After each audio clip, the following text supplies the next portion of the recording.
Atlanta. It's like hot here, isn't it? It's very hot. And it's humid. What'd you call it, Hotlanta? Hotlanta. MLK was born here. I have a dream. I had a dream that you lost 30 pounds, and then I woke up. Do you actually think you're a stand-up comedian? No. You know what? No. You are pretty clever. Is that what you do? Like, you wake up in the middle of the night, like, have a little book next to you with a little pen and you write down your little corny jokes? No, I don't think you about must. it. I just look at you, and it happens. Terry thinks he's the next Conan O'Brien. He's about as funny as Conan the Barbarian. You know, we're seeing Starrina. She was diagnosed with hemangioma, but there's something weird about that. Whatever's going on with her, it's severely affecting her looks. A hemangioma is a non-cancerous or benign growth that forms from an abnormal collection of blood vessels. They most commonly appear as rubbery, bright red nodules of extra blood vessels in the skin. She's had this for many years. She's born with that? Yeah, she was born with it. You know, she's had a previous diagnosis of hemangioma, so she thinks that's where it is, but every hemangioma that I've seen, it pretty much goes away as you get older. Right. It's not this gigantic deformity that she has. Right here, right? Good job. I'm proud. Okay, let's see her. Shall we, my friend? Yeah.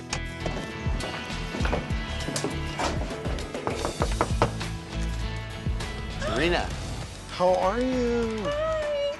How are you? Hi, Dr. Nassif. Terry Dubrow, nice to meet you. Well, thank you.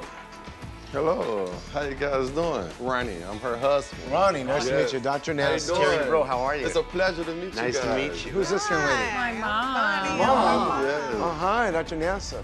I feel excited about the consultation. It brings me hope that there is possibility of me finally looking normal. I just hope that everything goes well and I get some good news. We're confused about something. Tell us a little bit about this because you got diagnosed with a hemangioma. Well, I noticed it when she went for her first doctor's visit after she was born. Really? So that close? It was just some little dots up under her. Oh, there are a few dots. Little red dots up under her. Oh, really? Hemangiomas can get very large, but when they are first coming out, they can appear as small, tiny red dots. And so is that what the doctor called it? Yes. Yep. Nothing else? Nothing No else. other word? That's the only name I ever Yep, that's the only knew one of I is ever know. hemangioma. My understanding of a hemangioma is extra tissue. That's what they told my mom. I had extra tissue in my upper lip. What were the next steps? Surgery. It was like, her surgeries really didn't start till like... Between the ages of 6 and 12, I had 4 surgeries. I just remember waking up expecting to look different, and I still look the same. It's like they went up under her lip. Did that help at all? No. Didn't make it smaller? Not at all. We're pretty sure this is not a hemangioma. Wow. And what's interesting is that if it's what we call a vascular malformation, and if you get into one of these areas, especially cutting through the skin, you could have bled and you could have died on the table. Wow. That's crazy. Hearing from Dr. Nassif that I may have been misdiagnosed, it makes me feel sad. Like, why would they do all those surgeries on me not even knowing what they were doing? So what was it like to grow up with this? Yeah. Oh, it was very traumatic. I had to fight all the time. Did they have names for you? Mostly just big lip or ugly or horse mouth. Sometimes people would beat me up and I got tired of getting beat up and I just had to get some tough skin and start fighting back. And I had so many fights in school. How old here? 3. Okay. Cute. Thank you. So what was it like as you grew, it grew? It was scary. I was like, what? How old were you here? That was my 8th grade graduation. Yeah. So was that my 13. 8th grade? Mm-hmm. And this is after, obviously, your last procedure. Mm-hmm. I bet you right around puberty, it just kind of like pop. Mm-hmm. Graduation, okay. It's big here, but it's not nearly as big as it is now. How does this affect your life? Because there's certain things that I want to do, like singing in a choir, and I'm not able to because I'm scared of the reaction of some of the people. When I was younger, my mom knew that I loved singing, so she would make me go in front of the church and sing, but I was so shy, I used to cry. So let me ask you a question. When you're in the public and you turn and someone looks at you, they're processing you, right? Exactly. I get tired of people judging me. You're gonna make me cry. Just like at the restaurant yesterday, we was sitting down, there was a man sitting like right in front of us, and he kept staring at her. She was like, Mom, I'm just gonna have to change my seat, 'cause this man just keep on staring at me. He couldn't even eat his food, just faking like he ate. It makes me so uncomfortable. So this has been your life, this.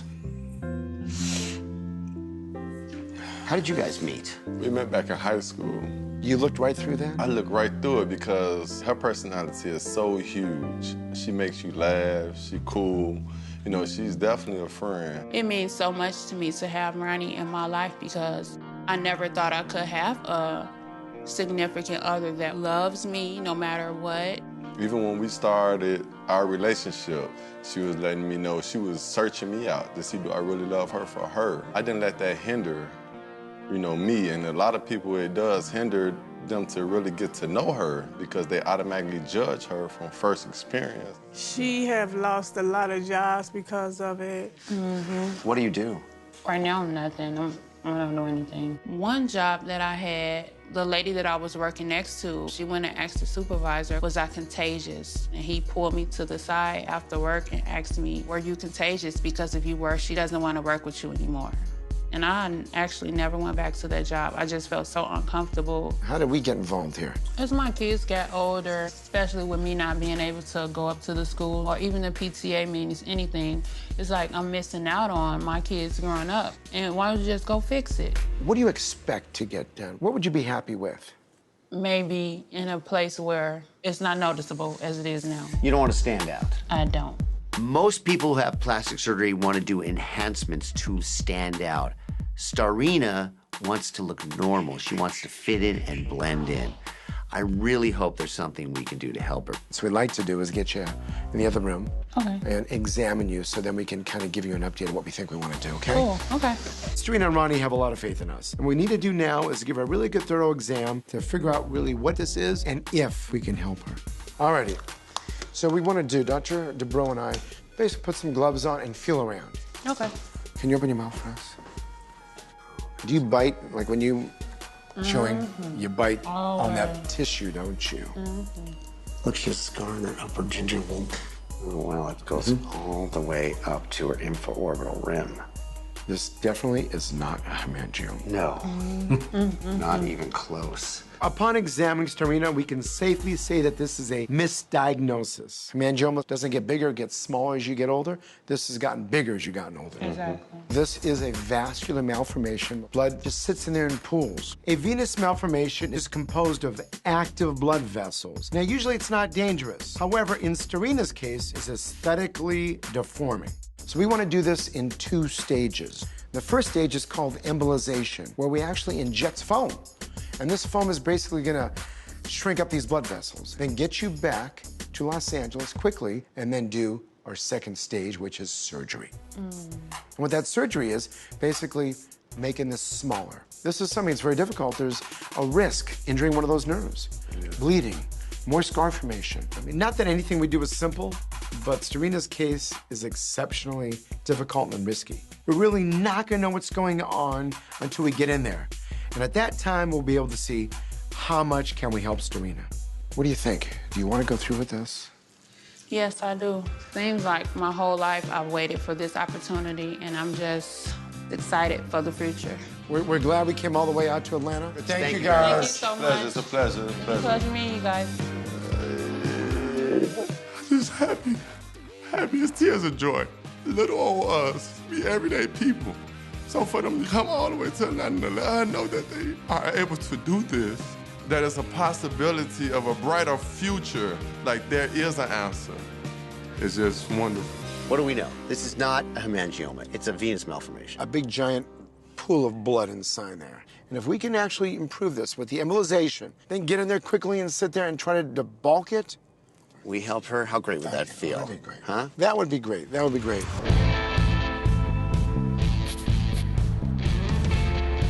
You know, while we're on the road, we've been checking with some of our favorite patients to make sure they're healing well. And now, while we're in Georgia, we're gonna check on one of our favorite peaches. The purple door is still on. I'm wearing purple. Here, walk-ins welcome. Yeah, you are wearing purple. Hello. Hello, how are you? I'm Dr. Nassif. This is Dr. Dubrow. Hi. Hi, how are you? We're here to see Dwight. He's in the back. I hear somebody ringing. Look at you. Look at you. Welcome to Look at Atlanta, Mr. Good-Looking. Georgia. What can I say about Dwight? He's a flamboyant stylist, and he visited us last year to fix his pinched nose. So let's try to be as gentle as I can. I'm a virgin. This is what you call a virgin nose. See, I mean, it's tight. Yeah, you Come really on back. did. Come on back so we can you look catch up. fantastic. Since my surgery, life has changed amazingly, and look, more fabulous than ever before. Yeah, how you doing? How's your breathing? It's amazing, can't you tell? Okay, let me hear you. When you came in, you were like this. Right. You had no airway. No. And then, the worst thing you did, though, his poor mom, she gets a little weak-headed, and she pretty much faints. You know what he does? What? He starts laughing at his mom. It was funny. It was funny because I forgot that she don't like the sight of blood. You getting dizzy? No. You're not getting dizzy, are you? Yes, I am. You are? Don't faint on me, honey. I was looking at all the blood. Don't make fun of your mom. That was the awfulest thing I ever seen in my life. So let me take a look at you real quick. Tip is beautiful. Lower your chin. And the little grasp behind your ears, a little bit of hyperpigmentation. That's your signature. You know, we don't want to change that. Yeah, I like that. The kiss of Dr. Nassif lingers on. What I find interesting is your voice is different. I had no air coming through. I was Yeah, breathing no. out of my butt. Come on, let's not forget. I am so happy that Dwight is thrilled with his results. Clearly, he has a better quality of life. It was amazing. Thank you. Great, thank you. Thank you look so great. much for coming in. Such a great day. Well, that was a good consultation. Yeah, it was. I just want to be free. I just want to be free of everything I went through. I just want to be the new Starrina. I think they are going to do a great job. I really do. How that's going to feel for you? It's going to feel different when nobody's staring at you. It's going to feel different, but that's what I want. I want to feel normal. I want it so bad. I want to look normal so badly that it's scary. But I pray every day that, you know, Dr. Nassif and Dr. Dubrow can be my light at the end of the tunnel. So you want to go in and start packing for LA? Let's do it. Let's Ready? get ready for LA. LA, here we come.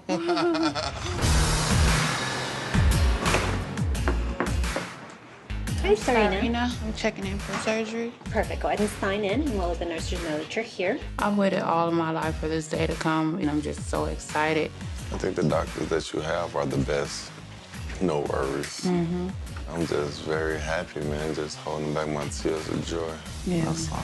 These doctors really about to change your life. It's just a dream come true. Just be able to live my life free of judgment the way I've been wanting to since I was a little girl. Young lady. Hi. How are you, Starrina? I'm good. How you doing? Have a seat here. So, this is Dr. Greg Levitt. Hi. Hi, Starrina. Nice to meet He you, finally. is a super specialist in these vascular malformations. And he is going to help me today take care of you. These Botched by Nature cases are a whole new ballgame. We're dealing with deformities that are so severe that sometimes we need to bring in super specialists that have familiarity with these problems. In this case, I'm bringing in Dr. Greg Levitt. He's a world expert on vascular malformations. How'd the embolization go? It went okay. For Starrina, we need to operate on her within 3 days after embolization because the foam that is injected up inside the active blood vessels will slowly disintegrate and then the veins will reopen. Did it hurt at all, or you were under anesthesia when they did it? Yeah, I was under anesthesia. It hurted. It was a little painful afterwards. 2 days ago, I had the embolization. I was scared, so, you know, my husband was there, so he made me feel better. Be safe, all right? Okay, baby. I'll see you when I'm done, I guess. Since the embolization, my mouth feels numb. It feels very heavy, and I'm looking forward to not having to just have this period. Just got through talking to the doctor. Everything fine. Ready to leave the hospital. Next stop, LA. Yay. You know, the whole goal with that is so that it just doesn't bleed as much. The embolization procedure should have done two things for us. First, it's removing some of the blood from the lip, which should help decrease some of that swelling, and also having less blood in the field is a good thing. It makes for a smoother surgery. But our goal today, we're going to dissect that out, remove as much as we can. I think overall we should do at least 60% improvement with this. That means that your symmetry, your contour should be significantly improved. So you'd be happy with that? Very. Let's get the anesthesiologist to see you and let's go. After the surgery, I'm hoping to celebrate the new me. I'm gonna just be confident in myself, knowing that the change has finally came. We got our work cut out for us. A lot of moving parts. I mean, there's a lot of moving parts to get the lip, put in the right place and all that extra tissue. I mean, this is a complex reconstruction. For Starrina's surgery today, we are going to start by removing a triangular piece of tissue from her lower lip. Next, we will make incisions inside her mouth and begin conservatively removing as much of the abnormal mass as possible. When all is said and done, Starrina's face will have a smoother, more normal appearance. All right, so we're starting our incision now. We're going to kind of just go right through here. Remember, we're going to go on this medial surface right here. Okay. Because the tumor has gotten so big, it has made the lip just grow and grow and grow. So now we have too much of extra tissue that we just need to remove. It should make her lip fit better with her face. There's been a good amount of oozing, so we spray this into the area. This is Flow Seal's a hemostatic agent. In other words, it just stops bleeding. Despite Starrina's embolization procedure, there's still a bit of bleeding here. And what we need to do is stop that bleeding in the lip area so we can actually see what we're doing. So what we're doing right now is we're making a two-plane dissection. And what I'm holding here on the bottom is what we call the lip mucosa or tissue. And then the upper flap is combined skin and muscle. And then everything in between is the vascular tumor that's being removed. A tumor is a mass, and in this situation, it's a mass which is made out of small dilated blood vessels, abnormally grown tissue, and scar tissue. So step 1 and 2 has been completed, where we've actually removed a wedge of tissue from the lower lip, and then we've also removed a good amount of the upper lip fullness from inside the mouth. So what we're going to do is we're going to try to collapse some of this dead space. Recreate normal anatomy of Starrina's left lip, because this is where she's had previous surgery and the corner of her mouth doesn't work well. I think we may be very close now. I still think we got fullness here. But this isn't a subcutaneous compartment. We've already debulked it. We're not going to be able to comfortably operate in that compartment, but that's where they can inject and reduce that swelling. We've done as much as we safely can for Starrina with plastic surgery. From his experience, Dr. Levitin feels that one more treatment with embolization will further reduce the swelling in Starrina's face and give her a better appearance. If we can get her 15 to 20% smaller on the left side, then we really hit a home run. Today, we were able to get Starrina about 75% improved. Now, if she has one more embolization, hopefully we'll get her up to 80 to 85%. That right there is incredible. Hello, my little swollen girl. Hi, good morning. As I came out of surgery yesterday, I noticed that it looks very different. First of all, it was difficult. This area here, we took a big wedge out of your lower lip, made an incision all the way inside your mouth, and removed a bunch of some scar tissue and that vascular malformation or tumor, a lot of tissue from it. No matter after we did everything, you look great on the table, this left lip was still down.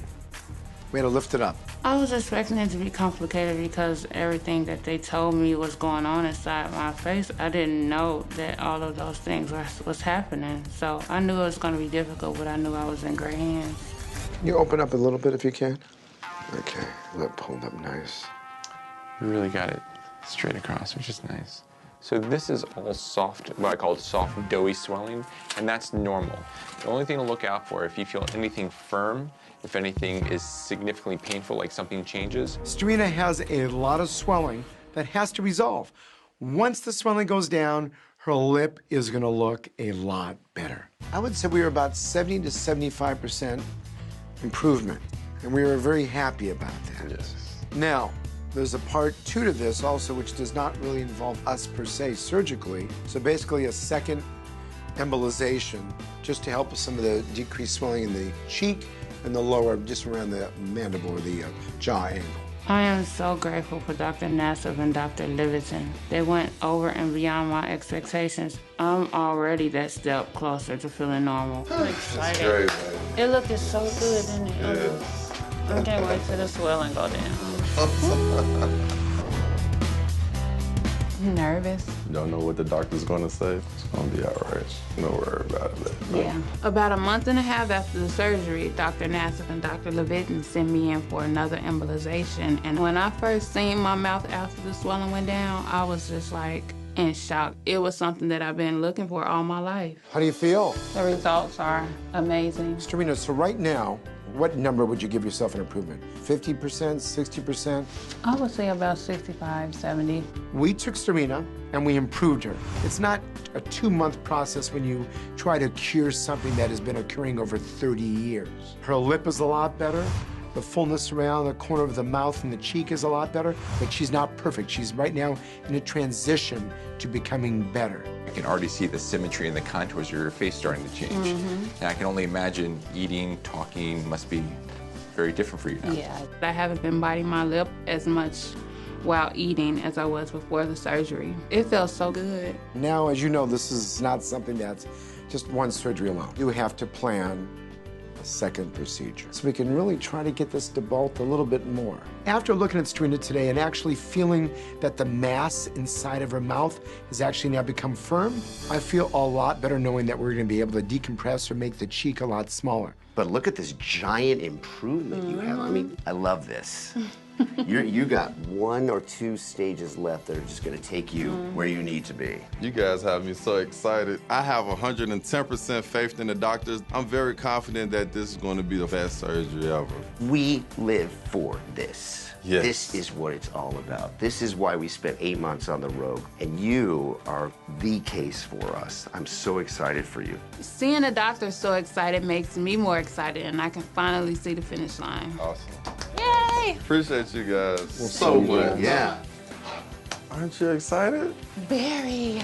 Sound good? Sounds great. You know, I prayed for this. I have full faith that Dr. Nassif, Dr. Dubrow, and Dr. Levitin are gonna, do wonders with this next surgery. You know, the way I always dreamed. Flip my hair. You ready for the world? Yep. All right.